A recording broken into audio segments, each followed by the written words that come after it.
So how many of you had a good lunch? All right. I feel like we should all kind of stand up and move around, but maybe you've done that already.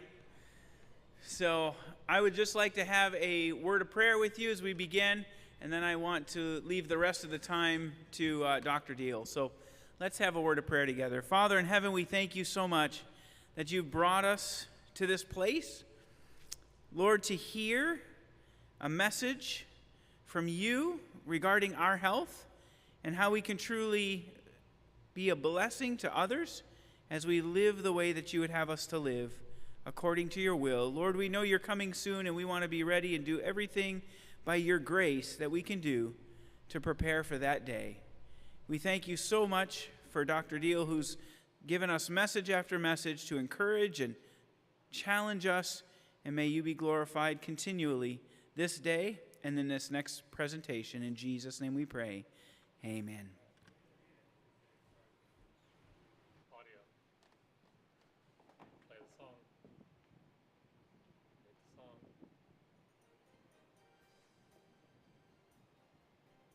Where's our song, please?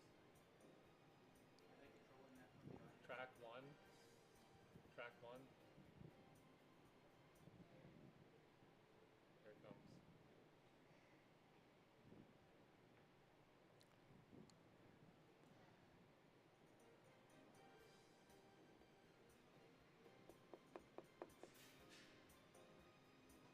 Why is this? Come on. Let's get it.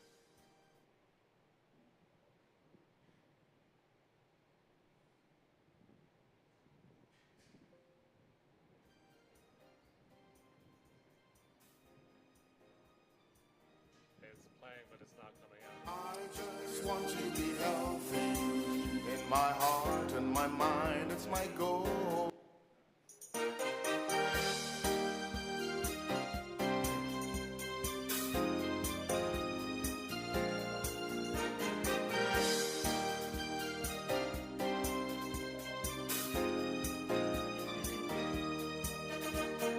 I just want to be healthy.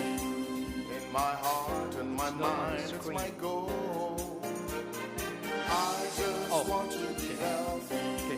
Keeping watch, keeping clean, keeping whole. I will run to the ends of the earth, teaching men of true health and its worth. I will jump for joy, proclaiming what the Lord has done. I just want to be healthy in my time when I died on the road. I just want to be healthy, sharing life, eating right, and the third is to walk in the path of his word, keeping free of diseases I've heard. Every day I'll exercise and trust in the Lord. I just want to be healthy. Lord, I want to be healthy. Give me grace to be healthy. Yes, I want to be healthy. Lord, I want to be healthy.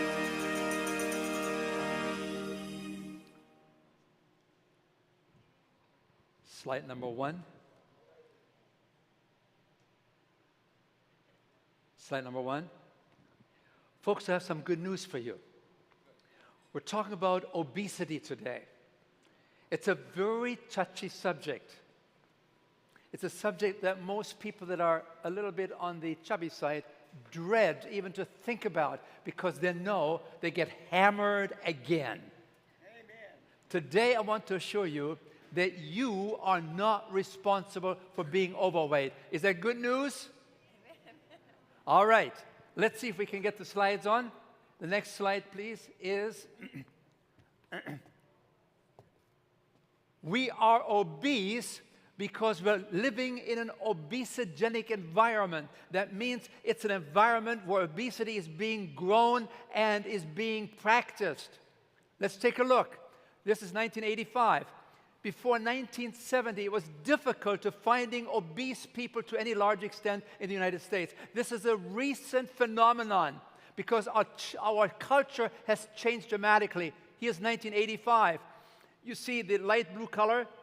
This is where about less than 10% of the people, of the adults, are obese. Not just overweight, but obese. Then, 5 years later, you can see the proportion has grown more and more. And it's always seemed to be starting here in Louisiana and in Mississippi, and it moves right up in here. This is sometimes also called the coronary corridor, because this is where you have the highest rates of heart disease. And you see Tennessee and Kentucky are right there. So we need to do something about it. Then 5 years later, you see now it is found in 15% of the population that people are obese. 5 years later, it's now more than 20% of the people are obese. And it always starts here and it spreads into these directions. 2005, now you have people, more than 30% of the adults are obese. And then again, it spreads all across the country. 2010, you see more and more and more. And again, you see the corridor here. Yeah. And this is what happened to the chairs. They're all pretty much the same size, except today, they've gone from 17 inches that we used to have for 70 years. All of a sudden, they've jumped to 24. What has happened? They rebuilt stadiums, and the people put new chairs in because they have to, because the people are now much wider. And all of a sudden, they lose thousands of chairs in the stadium because they have to fill the space with these larger chairs. Please note, 3 out of 4 American adults are now overweight or obese, a rare disease in the 1950s and 60s. What happened? And what we need to recognize is the longer the girth line, the shorter the lifeline. For every extra pound, we have to give up 1 month of life. You're 60 pounds overweight. That means you're shortening your lifespan by 60 months, which is 5 years. In addition to this, you have to worry about all the diseases that you are promoting and supporting through the extra weight that you have. Here you see some of the medical complications that are related directly to obesity. Do you see what's happening? Obesity is not just a cosmetic thing. Obesity is life-threatening and it's disease-promoting. So therefore, we need to take a serious look at what we're talking about today and do something about it, because today I will revolutionize your thinking. I will show you that if you want to lose weight, you have to eat more. Is anybody interested in that? Okay, that was not very convincing. Anybody interested in eating more and losing weight? It's getting a little better. Okay, I know it's hard after a dinner to be enthusiastic, right? So here you see obesity and its comorbidities. When you are obese, your diabetic rates are 7 times higher. The likelihood of developing diabetes, 7 times higher. High blood pressure, 6 times higher. Heart disease, the likelihood is 5 times higher when you're overweight and obese in particular. Arthritis, asthma, sleep apnea, and certain cancers are all enhanced, the likelihood of developing these diseases by being overweight, and particularly when you are obese. Now let me show you a little video clip that I have saved for this moment. So take a quick look what really heart disease is all about. Let's take a look. I first woke up, so to speak, when I was working on the anesthesia service, learning how to put people to sleep. And I was seeing my patients for the next day's surgery for coronary artery bypass surgery in order to bypass clogged arteries in their heart. Because it was late at night, I drew the man's blood test, and when I took the blood to the laboratory and had it processed, I couldn't believe my eyes. Now, normally, this liquid layer floating on top of the blood clot is quite transparent. It's a yellow, but quite clear. You can see right through it. The blood in this patient's tube, however, was anything but clear. The serum floating on his clot was thick and greasy white. It looked like glue. In fact, it stuck to the sides of the blood tube when I shook the tube. I went back to the patient. I said, "Mr. Phillips, did you eat before you came to the hospital tonight?" He said, "Yes." I said, "What did you have?" He said, "I had a cheeseburger and a milkshake." And when he said that, I realized that what I was looking at in his tube was all the fat in the beef burger, all the butter fat in the cheese, and the butter fat in the ice cream and in the milkshake. And all this fat had oozed out into his blood and actually turned his blood fatty. Well, 30, 40, 50 years of keeping your blood very fatty creates changes in the blood vessels that are very dangerous. Over the years, arteries can become clogged with fatty material. Then a blood clot can form, blocking the blood flow completely. If the artery leads to the heart, the lack of oxygen can cause heart muscle to die. That's a heart attack. If the clogged artery leads to the brain, the patient has a stroke. The next morning, we took Mr. Phillips to the operating room, and I put him to sleep, and the surgeon opened up his chest. And from these arteries, he began pulling out yellow, greasy deposits of fatty material called atherosclerosis. That, ladies and gentlemen, is the underlying disease process, the pathology that is the basis for most of our circulation-related chronic diseases that are taking up the majority of our medical dollars in this country, where we don't have any answers to remove this plaque through medical means, but only if you are prepared to become involved in intelligent self-care. Obesity, heart disease, powerful relationship, but there are all the others as well. We're not only talking about shortening our lifespan, but also shortening our health span. How long will you be healthy? So let's talk about this a little bit today. We have a $75 billion slimming down industry because America is super heavy. But who is responsible? And here's my message to you. I asked this a group of people not too long ago, and I said, do you believe in this? You are not responsible for your obesity, for your extra weight. And I asked them, would you raise your hand? Nobody raised their hand because they all knew I was trapping them, right? So then I said, okay, allow me to rephrase my question. You are not, by yourself alone, responsible for obesity. How many of you agree with that? And gradually the hands went up. Because there are many factors in our society, in our culture, that contribute to the obesity that we have to worry about. So what are some of the factors when you think about it? Who is contributing to obesity in our society? Anybody? Schools? Oh, McDonald's, fast foods, yes. Fast food, what else? Lack of exercise, yes. What else? Advertising, marketing, making these products that are very high in calories very easily available to us. They're everywhere, and they're taste sensations. You cannot just take one bite, you've got to finish the whole thing, right? Because they're addictive. What else? I beg your pardon? Okay. So we're beginning to put some things together here now, right? Let's take a look at the fact that we have become a sedentary people. Do you see? This has happened in the last 50, 60 years.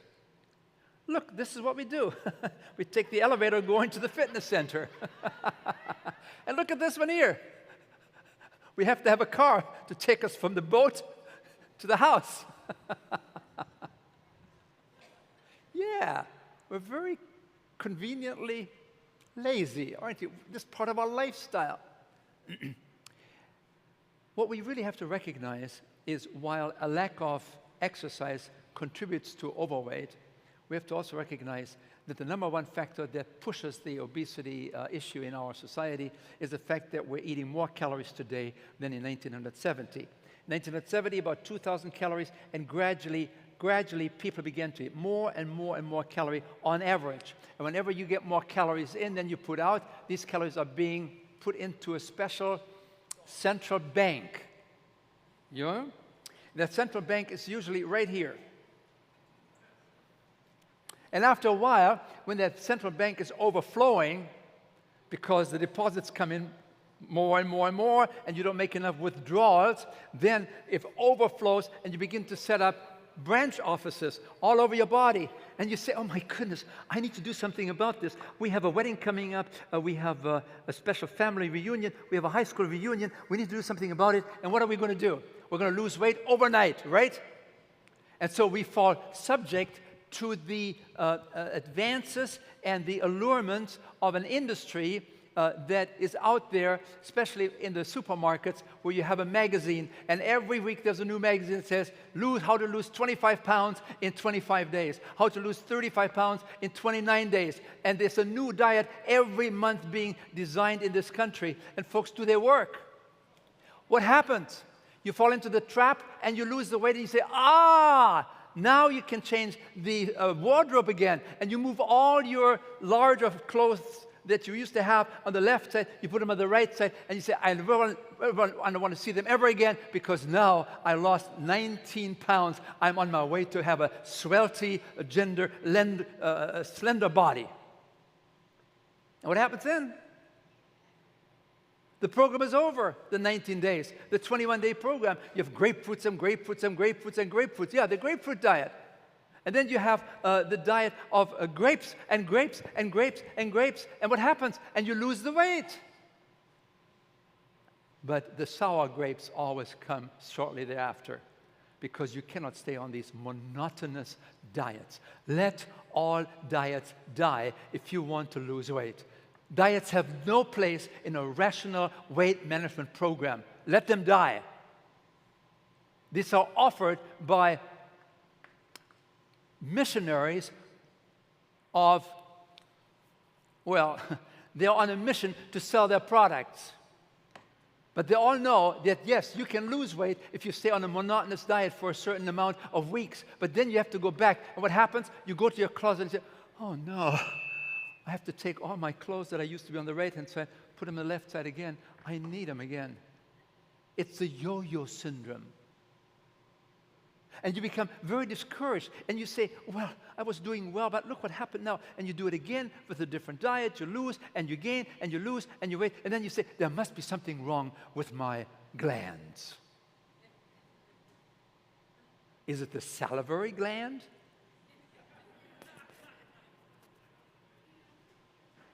What is it? What can we do to be on a weight-losing program where you gradually begin to adjust your weight to the ideal level that you want to be? Let's take a look. The question is, why do people eat? Well, let me come down to see you a little bit closer here. Why do people eat? Number one, because they're hungry, right? Number two, no, because the clock says it's 12 o'clock, we're going to eat, right? Why do people eat? They're stressed. Oh, stress has something to do with eating food? When you're stressed, what kind of foods do you eat? Carrot sticks? Celery sticks? What do you eat? Oh, ice cream. Oh, that's what you do. What else? What are you folks doing? So this lady thinks that maybe ice cream is a nice, comforting food, right? Yeah, right on. What else? Chocolates? What else? Cookies. Oh, cookies. Well, cookies, yeah. They're nice, right? They go down very nicely, especially with a little bit of ice cream, right? What else? Why do people eat? So we talked about stress. What else? How about habits? How about boredom? Very good. How about being happy? See, you celebrate. If your favorite hockey team wins, you celebrate. You celebrate always with the wrong foods, right? When your favorite hockey team loses, what do? You drown your disappointment with food, with the most unhealthy foods. When somebody dies, you go and meet afterwards, and what do you have there? Healthy foods? The person just died because of... And you celebrate again with the worst of possible foods. Your baby is born, and what do? You celebrate with the worst possible foods. You don't eat foods that are healthy. You eat foods that are coming down, that go down very easily, go down the throat. Right? It's a cultural pattern. I had this lady telling me in one of my meetings, she was the wife of a dentist, and she was telling me, she said, my husband, and she was up in Canada, so it was wintertime, it was very, very cold, and she said, my husband, he is such a, I cannot believe it, he is in Hawaii right now, and he leaves me behind here in Montreal. I'm freezing cold. And she said, you know what I'm doing? I'm upset. And when I'm upset, what do? When time to go to disrobe, to go to bed, I look in the mirror, and ooh, I face the naked truth, and I realize the bulges everywhere, love handles. My goodness, what happened to them? But then, why didn't he take me with him to Hawaii? Why did he leave me here in Montreal? I'm freezing cold. Oh, and she's angry. And then she goes down the steps to the kitchen. And there, the refrigerator opens. It's the upper compartment. The Haagen-Dazs ice cream comes out. And then she says, ah. And she puts all the goodies that she can find on top, all the different creams and the chocolates and everything else, and the special whipped cream. It's all there. And then she sits down and says, ah, this bum of a husband. Ah, I deserve this. She feels very good. She goes to bed. She sort of sleeps all right. Her anger is gone.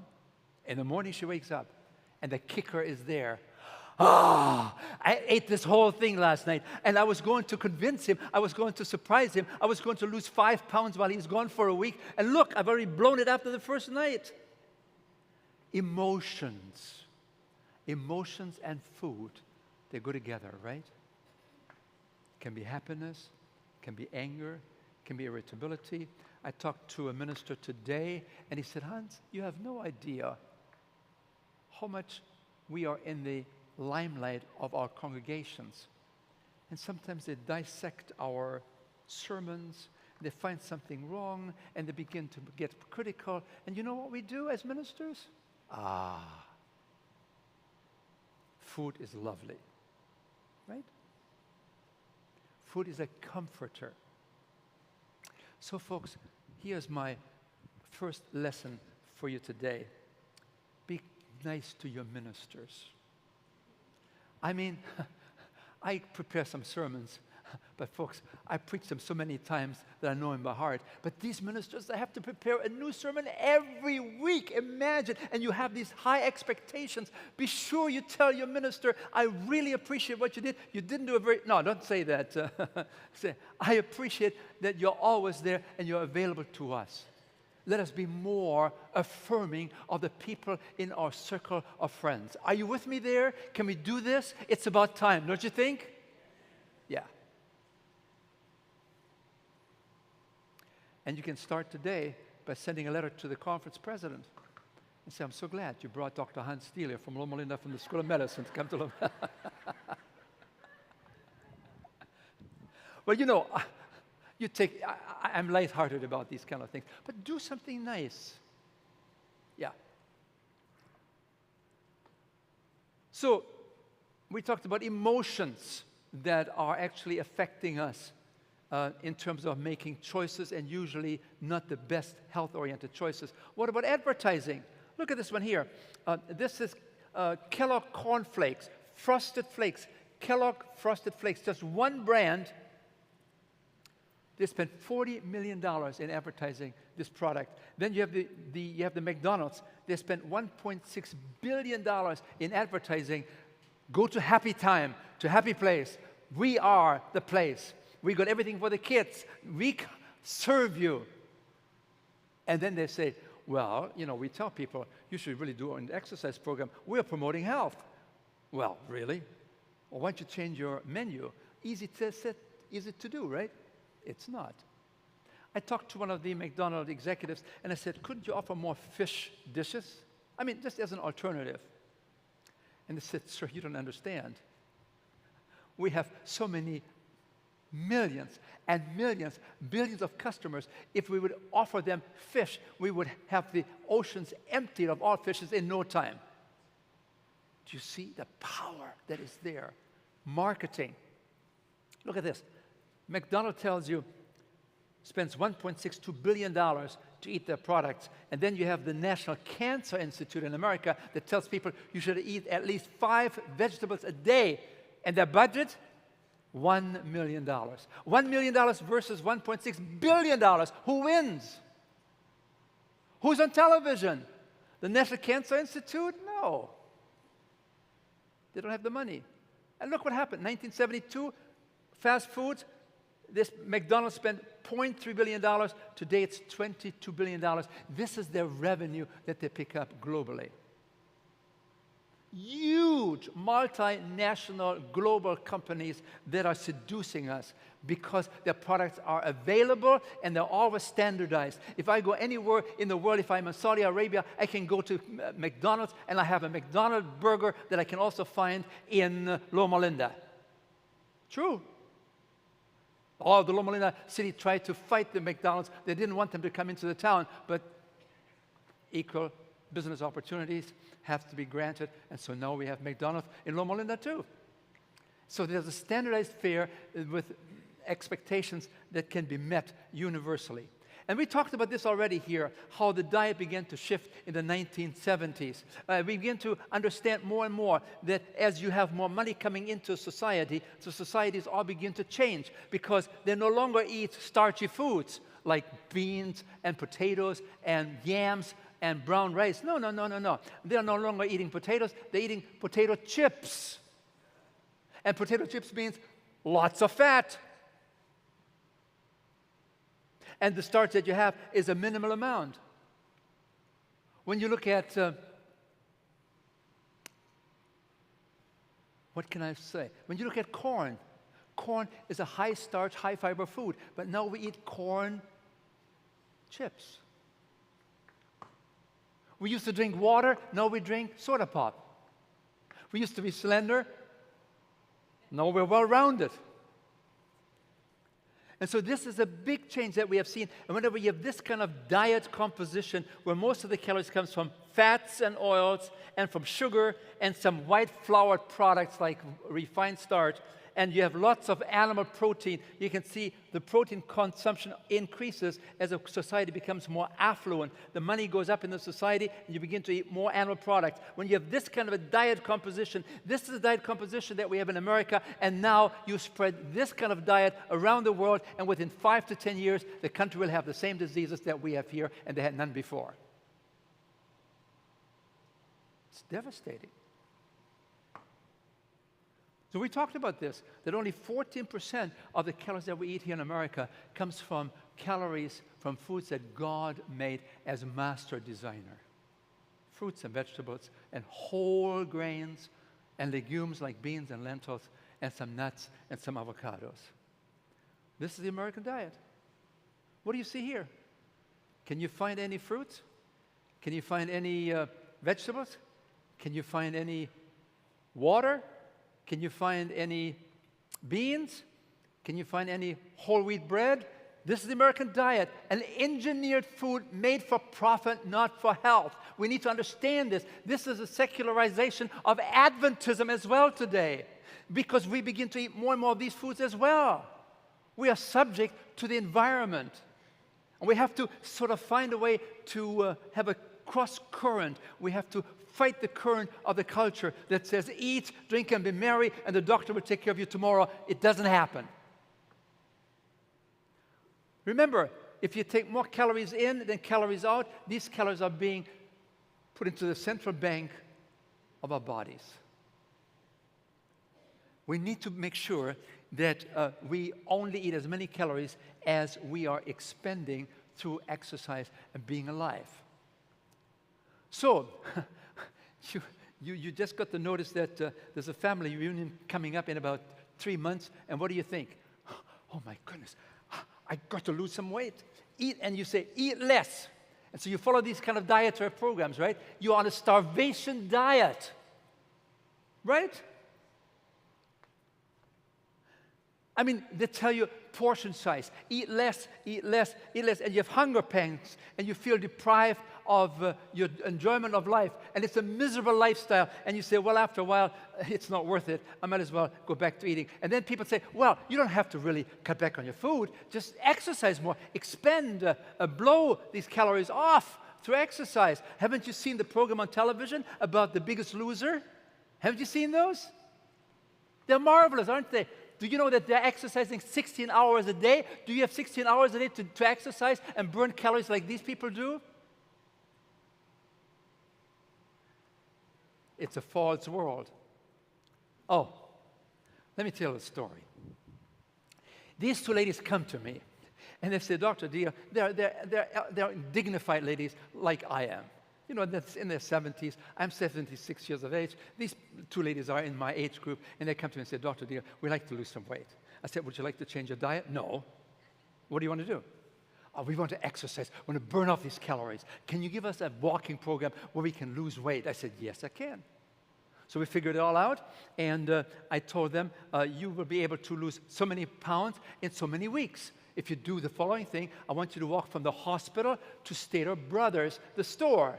That's about 1.1 mile, and that means you're burning 110 calories in your walk, and you go back, that's 220 calories. Every day you burn 220 calories.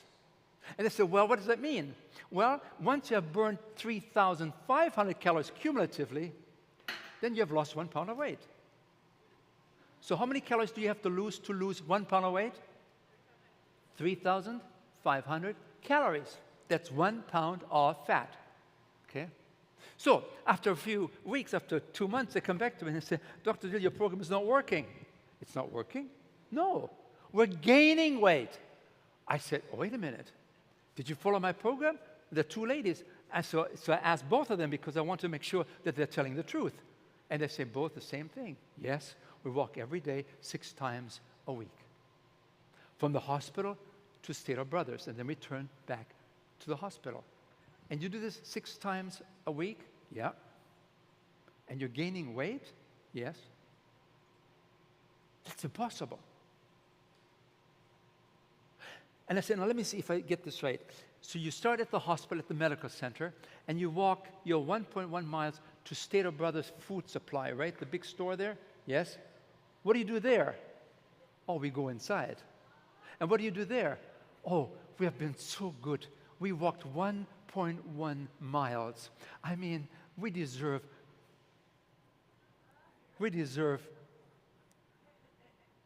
a Krispy Kreme donut, don't we? And I said, do you know that Krispy Kreme donut is 400 calories, and you just burned 110 calories one way?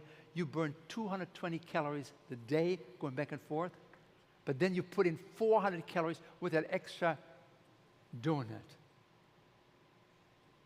And I said, how long does it take to walk that 1 mile each direction? So they tell me. It's about 45 minutes. And so then I asked them, and how long does it take you to enjoy this Krispy Kreme donut? Oh, well, we eat it very slowly because we know we only get one, right? I said, yes. But it's gone in a few minutes. And I said to the lady that is looking at me, and I say, so in just a few minutes, you devour 400 calories. And now you have to walk back and forth to burn 220 calories. Is that donut really worth it? And then he says, oh, yes, doctor, it is. Addictions, right? A lack of understanding, a lack of knowledge, not figuring out that input should be no higher than output. For instance, if you have a Super Coke with fries and a Big Mac, you have to walk 7 hours to burn off the calories of that snack. The larger the snacks, the larger the slacks. Right? Remember this, snacks and slacks, they go hand in hand. And many times we don't even remember the snacks that we have because we don't count them, because they're just going so fast. We just think about, what did I have for breakfast, for noon meal, and for lunch? Yeah, for dinner. So what we recommend to people, if you want to lose weight, eat more whole foods. And you can eat as much as you want and you will lose weight. Shall I say that again? If you settle for eating more whole food, not processed, refined, engineered foods, you can eat all you want. It's almost impossible for you to gain weight. And in the process, you reduce your food bill by 40 to 45%. Your food bill is going to be lower, and you can invest in a new outfit. Are you interested? And you improve overall health. Folks, if you want to lose weight, we have to try to eat for health. And when you eat for health, the scale will take care of itself. You don't have to worry about the scale anymore. Don't let the scale tyrannize you. So here's then the program that I recommend. Eat more whole foods and exercise more. Eat for health, and the scale will take care of itself. Because this is the big shift that took place in the 1970s. We have talked about it several times now. When you move from foods to products, you go from whole foods to engineered foods, from nutrient-dense, lots of nutrients, to nutrient-poor foods, from low calories to high calories, and from health for health, you eat for profit. This is the change, the major change that took place. Let me give you some ideas. So number one principle, I give you 5 principles today. You might want to write them down, or you can find them in my little book here, U-Turn. 99 cents in the store. Get 10. Give them to all your friends and church members. 99 cents. And then if you have an extra $1.50, take this book, Take Charge of Your Health. They're all the success stories that you would love to read. They're all 3 pages long, each one. So, number 1, reduce empty calories. What are empty calories? They are devoid and short of nutritional value. They basically have one thing in common. They're tasty, they are, to the unconverted appetite, to the corrupted appetite. Are you with me there? And number 2, they're high in calories. So sugar, 16% of the calories that we eat comes from sugar. Look at this. We're now consuming about 30 teaspoons of sugar per person per day. You may not realize that. You have these fruit juices, you think, well, they're natural. Folks, God made oranges, not orange juice. Because He knew that you could easily overdo it when you juice something.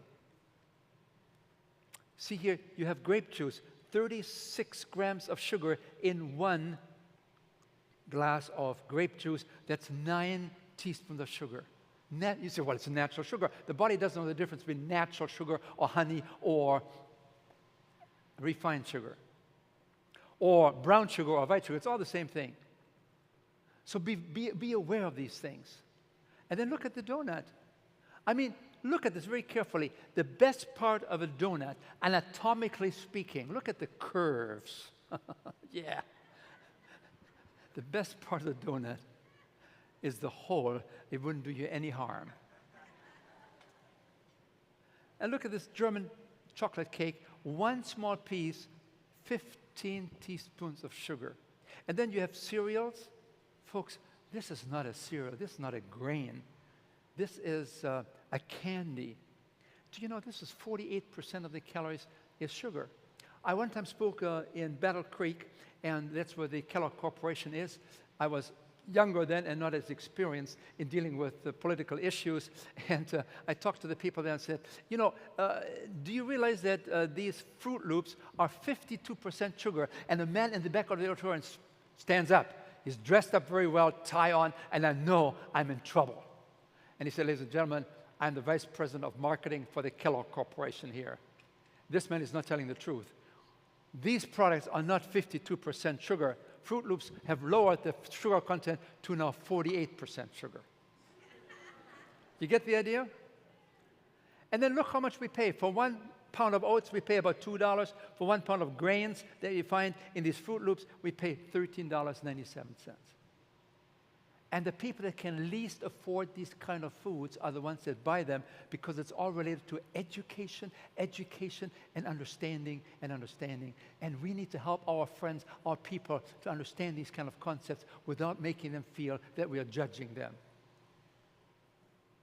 So sugar is one powerful empty calorie. Then fats and oils, refined fats and oils. There's no nutritional value to corn oil or olive oil.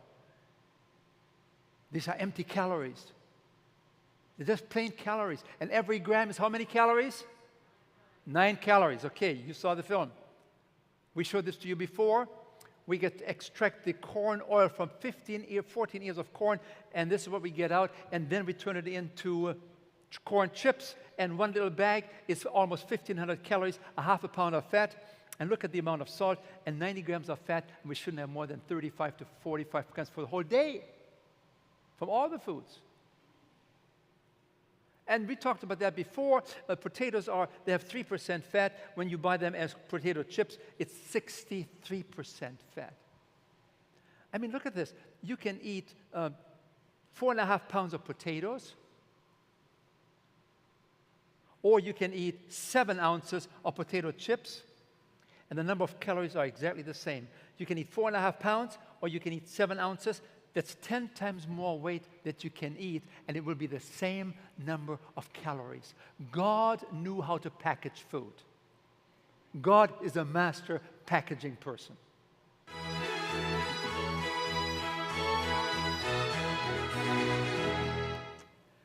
You want to lose weight and keep it off and have a good time with it? Then you don't want to go on a diet. Let all diets die. Because if you go on a diet, you will go off it someday, and you will have the yo-yo syndrome going up and down and up and down, only frustrating you and your body. Instead, eat for health, change your lifestyle, do it for life, and the scale will take care of itself. Today's tip is to be careful, be wary about crinkly bags. Why? Let's take a look. Here we have some chili cheese corn chips. This is a small bag, 10 ounces. This can be eaten in no time. And yet, when you have finished this little bag here, you will have had 1,700 calories, which is half a pound of fat on your torso. That's right. When you finish this, you will have had 110 grams of fat. And we shouldn't have more than 30 to 40 grams for the whole day. Do you see? These are high-calorie packages. Don't eat it if it comes in crinkly bags. Did you get the message? If it makes that noise, don't eat it too often. Crinkly bags, high in calories, low in nutritional value, high in price. What about this? We talked about this. This is basically sugar and fat. That's how we treat our special darlings, right? Honey, I want to take you out. With a special? Yeah. So number one, I give you 5 principles today. Number one, reduce empty calories because they're emptied of nutritional value. They're low in nutrition and high in calories and costly. So be aware of sugars, refined fats and oils, and alcohol. And you see, these foods alone represent about half of all the calories we eat in America today are of no nutritional value. They're junk foods. Oh, but they taste good. Yeah, sure. Do you eat for taste? To satisfy your corrupted, perverted appetite? That has become this way over time? Or are you eating for glorifying God? So many of us are overfed and undernourished. And then you have a book written here about the addictive power of salt, sugar, and fat that the industry puts into their products so that you cannot resist to have a second serving. Once you pop it, you cannot stop it. because it goes to the pleasure center of the brain. When you give rats the opportunity to choose either sugar or heroin, the rats will opt to choose sugar. Sugar is that addictive. Sugar is affecting the pleasure centers in our brain, and you cannot help it. You need to reach out for another piece of chocolate, right? Right? That's a very weak response, right? Yeah, right. When you have that Pringle, can you settle for one Pringle? You say, doctor, you don't be so harsh on us. I mean, I just take one Pringle, that's all. Yeah, one Pringle at a time.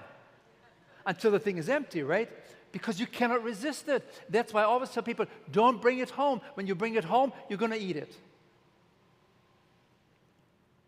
Hooked. Hooked. So, reduce empty calories because they're habit-forming, they're addictive, they're high in calories and price, they're low in nutrients and fiber, and they're high caloric density. In a small little package, you have lots and lots of calories. It's called caloric density, the density of the calories. Small package, caloric bombs. Number 2 principle, reduce animal products. Why are we talking about reducing animal products? Because animal products are usually very high in calories. They're high in fat. Well, we talked about the change over the last 100 years where we have almost doubled the consumption of the amount of meat that we eat in our society. And please note, the number one source of fat in the diet in America is meat, poultry, and fish, 35% of all the fat, and then dairy products, another 15%. But you can also be a vegetarian. And look at this, you can have a lot of fatty calories in your food.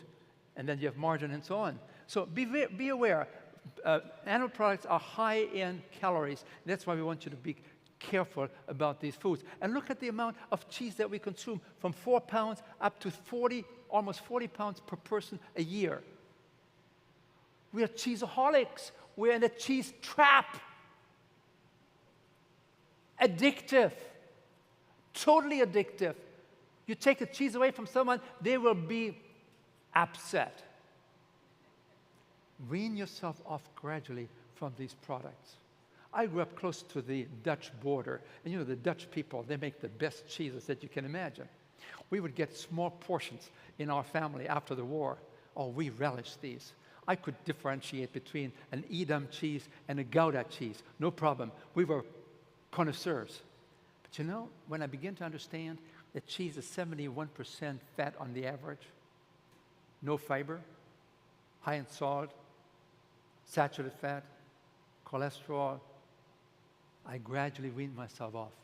I don't know what cheese tastes anymore because in my brain, I cannot adjust to wanting to eat this because I know it's not going to be good for me. Here you see cream cheese is 90% fat. Cheese in general is 70% fat. And then when you come to the Adventist health study, you begin to understand that about 50% of our Adventist people are still meat eaters, and only 9% of the people are truly plant-based food users.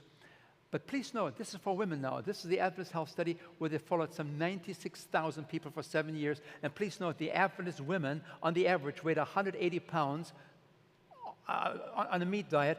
On the other hand, the vegans were only 141 pounds. So if you want to lose weight as a woman, what's the best color to choose? Green, right? Right? Because you have more fiber there, you have more roughage there, there's more water there, it's good taste, and you won't miss anything. And you feel full, very full. How about men? The difference here between meat-eating Adventist and plant-based Adventist is 32 pounds. Some of you men, you have this pot belly. You want to do something about it? What's the best color to choose? Well, why don't you go from red to yellow? It's a progress, right? And maybe after a while you can say, well, I don't really need all this cheese. I don't really need all these eggs. Maybe I just go all the way to the green color. So number 2, reduce animal products, because these are only the products that carry cholesterol. They're high in saturated fat. They're high in calories and fat. They're low in fiber. And they're high in caloric density. Number 3, eat more whole foods. Well, let's take a look at this. Does that look good? Whole foods, the way God designed food for us. You can eat all you want. You get all the nutrition that you need. You don't have to worry about food supplements and so on. Maybe some B12 here and there. But by and large, you get everything you need and you feel full. And you make your breakfast the biggest meal of the day, and the evening meal the lightest meal of the day, and you sleep like a baby. You go to bed at 9, 10 o'clock at night. You sleep, you get your 7, 8, 9 hours of sleep, and you're doing really fine. Open the windows to get some fresh air into the bedroom, and you're just fine. And turn the television off before you go to bed. Just have your devotions, and you sleep like a baby. So, fat in food, fruits. There's not very much fat in fruits or in whole grains or in legumes or in vegetables. They're all low in fat. They're all high in fiber, except for the nuts and seeds. And that's why a lady by the name of Ellen G. White said, use some nuts and seeds regularly. Some. Don't overdo it. Don't go nuts over nuts. Okay? So be careful there, because you have lots of calories there.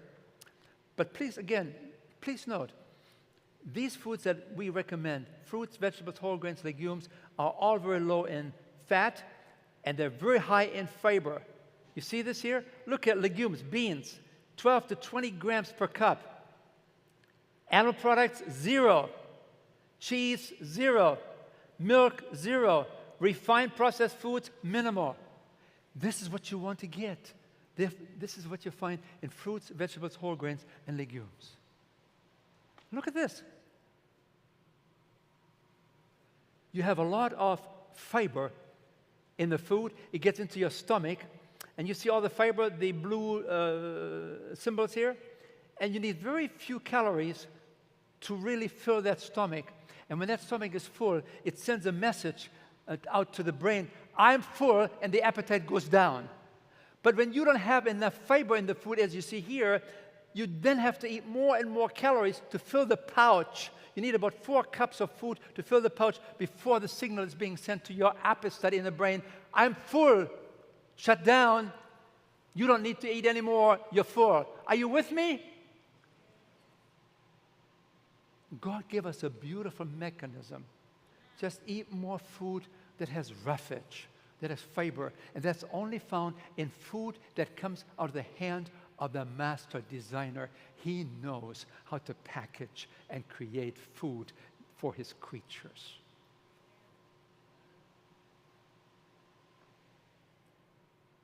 Here you see it again, the typical American diet. There's no fiber in all of these foods that we love. Ice cream, 0. Donuts, 0. Chips, 0. Sausages, 0. Meat, 0. Chocolate, 0. But look at this one here. Rolled oats, pears, Ezekiel bread, whole wheat pasta, beans, and peas, and avocados. These are high fiber foods. Even avocado is very high in fiber, even though you don't seem to sense it. It's a special kind of soluble fiber. Excellent. These are the kind of things you want to eat. That's why I put this in green and this in red. Danger.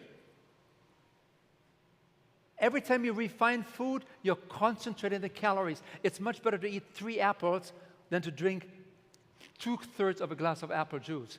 The number of calories, the same. Would this fill you up? Would this fill you up? No.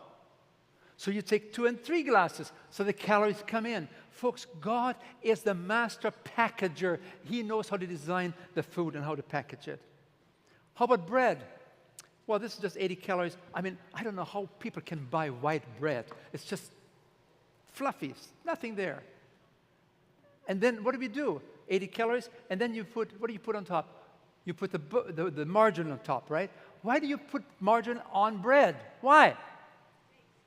First of all, you take this bread that has no shape anymore, it's just amorphous, and then you put it into a toaster to stabilize it. So now it's firm. So now you don't like it anymore because it's dry. And so then you put margarine on it to moisten it, and then you put the peanut butter on top, which is 80% fat, and then you put and then the peanut butter sticks to your gums, and then you have to put some jam on top, so it slides down the chute easier, right? And then you wonder why you're gaining weight, because you have gone from 80 good calories, if it's good bread, to 300, 400, 500 calories. It's what you put on top of the bread. Why don't you put some mashed potatoes? Potatoes? No. Mashed bananas on top. Why do you have to put jam on bread?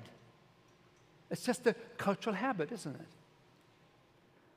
So eat more whole foods. They're filling, they're high in nutrition, they're high in fiber, they're low in calories, they're low in fat and salt, and they're low in caloric density, and the taste buds will adjust within 30 days. Your perverted appetites begin to heal themselves. I know. Happened to me too. I used to eat meat. I used to love cheese. I used to love M&Ms. I still do. I eat them every time on February 29. You didn't get that one, did you? Well, some of you did, right? Okay, it's a very special treat. So, what I wanted to get across to you is this. The major cause of overweight is not overeating, but it's the reliance on heavily marketed, advertised foods with little fiber, but with plenty of calories. That's the problem. The main culprit in overweight is not food volume, the amount of food that we eat, but the caloric density, the caloric bombs that we take in. And so this is what we recommend then. We have gone about it before. Your worst health is out here. Overweight is here, where you have meats and dairy and eggs and processed foods and alcohol and caffeine. This is where you have the obesity issue, especially when you have no exercise. And this is where you have health, and this is where you have a swelthy body, where you have lots of fruits and vegetables, whole grains, legumes, some nuts and seeds, and plenty of water to drink. Well, I talked about 5 principles. I covered 3, right? First one was, be careful with empty calories. Number 2, be careful with animal products. Number 3, eat more whole foods. And number 4, increase your daily activity, not because you want to lose weight. If you want to lose weight, don't exercise. That's not the way to lose weight. Just be careful what you eat. But you want to exercise because you want to be flexible, you want to look good, and you want to feel vital, and you want to have good body function. So exercise every day. But I said there are 5 principles, right? So eat more, exercise more. Number 5. I want to spend a couple of minutes on this. Tie into professional, social, emotional, spiritual resources for long-term success. You need to have a support group that is by your side. You're not just doing it by yourself. It also provides some supervision for you. And you hear success stories. Oh, if she can lose weight, I'm sure I can do too. How did you do this again? Oh, yes. Form a society, form a club. You are in the church community. You can exchange ideas and you become nice to one another. Instead of being critical, affirm each other. Shall I say that again? Instead of criticizing each other, affirm one another. We are all God's people. We are all on the way to the heavenly place. And we're all struggling, some more, some less. Let us be supportive rather than being critical.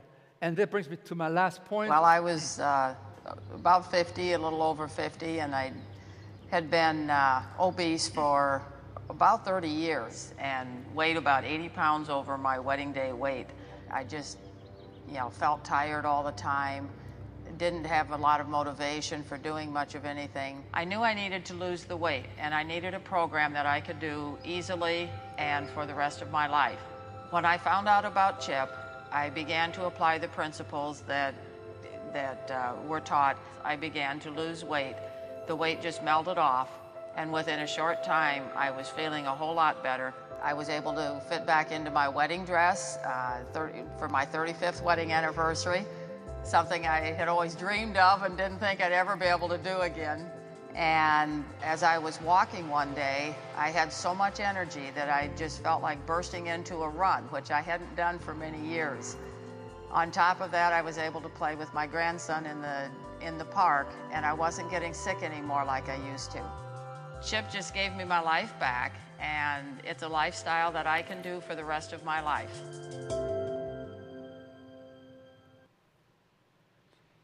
Here's my last point. 5 principles. Number 1, empty calories down, animal products down, more whole foods, daily exercise. And number 5, my daughter comes to me, Carmen, and she says, Dad, I'm sorry to tell you, but you're doing it all wrong. I mean, a little bit more respect, daughter, right? And she said, Dad, I'm a psychologist, a clinical psychologist. Dad, you don't understand. Have you heard of ACE, A-C-E? I said, no. You see, Dad? Let me tell you. ACE means adverse childhood experiences. Adverse childhood experiences. She said, Dad, do you know that they have done research on thousands of people, and they have found that the children that had the most adverse traumatic experiences have the most weight later on, have the most heart disease, have the most cancer, have the most diabetes. She said, Dad, you can total up the adverse events in a life of a child. Father alcoholic, father and mother don't get along, father loses a job, uncle abuses the daughter, sexual abuse. She says, Dad, don't you understand? When you have a woman or a man, if you have a woman that is 310 pounds, Dad, this woman wants to be large to protect herself from these men. Don't you understand? The trust is broken. And you tell people in the CHIP program they're 300 pounds, lose weight. No, Dad, you're wrong. First, let them process the trauma that has been stored for 10, 20, 30, 40, 50 years. And now they surround themselves with a lot of extra weight so that nobody comes and abuses them again. Dad, and you tell them to lose weight. No. First, handle the memory, the trauma that has been there. And then once they understand and they release it, then you bring them to the CHIP program, and then you help them to lose 1 to 2 pounds a week effortlessly. They will fill themselves up and they lose 1 to 2 pounds. How to lose weight? Eat more of the right foods, and God will bless you. Thank you so much.